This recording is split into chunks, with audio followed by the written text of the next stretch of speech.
Hi, everybody. This is Bill from Travel Tips by Bill with my beautiful wife, Janelle. And we're here today to talk to you about a video we've been promising for a while. A video that tells you the best saying you can use in Egypt. At least we found it to be the best saying we could use in Egypt to get us out of some uncomfortable situations. And by that, I mean you're going to get a lot of harassment to buy different things at the markets or the pyramids or anywhere else you're going to go. You're going to get people coming up to you all the time wanting you to buy stuff or their hand out for money or things like that. And we were given this tip, this little phrase, by a wonderful tour guide that we had in Cairo who turned into a dear friend. But she shared this with us and we used it throughout the country. And I don't know about you, but I had a ton of fun saying it and watching people's reactions. Well, it was fun just watching him say it the wrong way. Yeah. So the saying is La Shokran Habibi. La Shokran Habibi. And I will put this in the notes below and probably have it underneath the screen for us somewhere down here to read. But again, La Shokran Habibi. And it means no thank you, my sweetie, or my dear, or my love. It's a term of affection. And the La Shokran, they're kind of used to it. It's no thank you. But the Habibi is kind of a local saying.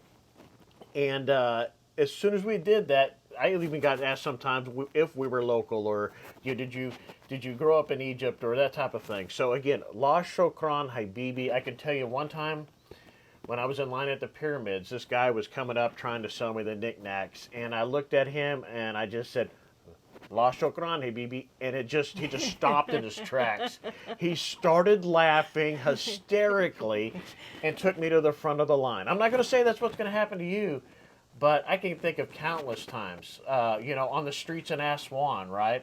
I couldn't say it right the first few times that I tried. And so one evening on the river walk, a few times.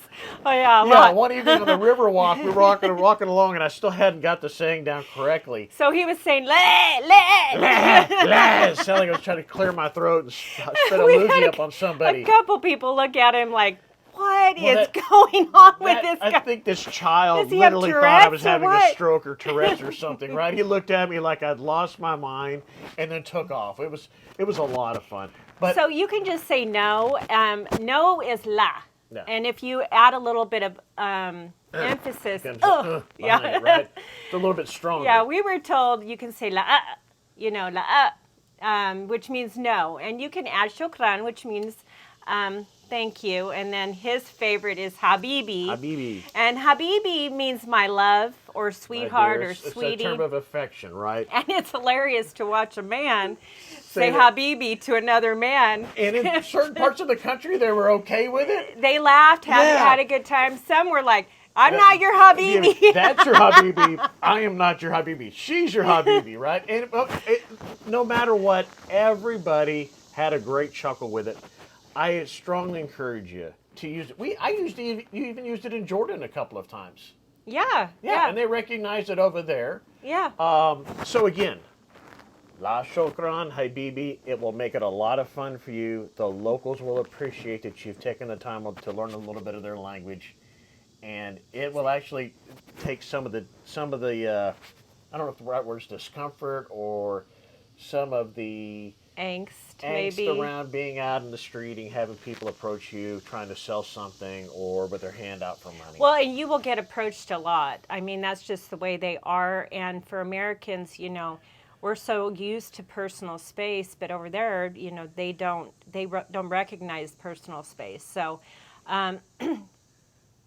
very important not to get angry about it, but you can have fun with it and respond to them. La shukran habibi, or you can just not respond at all. A lot of times, I would put my head down and just not respond. If you get if you respond back, you are going to get a response from them. So if you want to barter with them, then they will start bartering with you. But yeah. Yeah, it was a lot of fun to use. I strongly encourage you guys to take the time to learn it.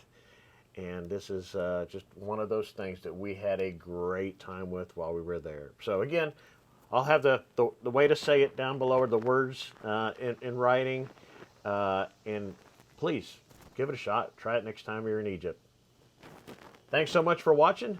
We've got another video coming up here real soon that will help you ladies in Egypt. We'll talk about that in the next one. Bye. Bye. Thanks for tuning in.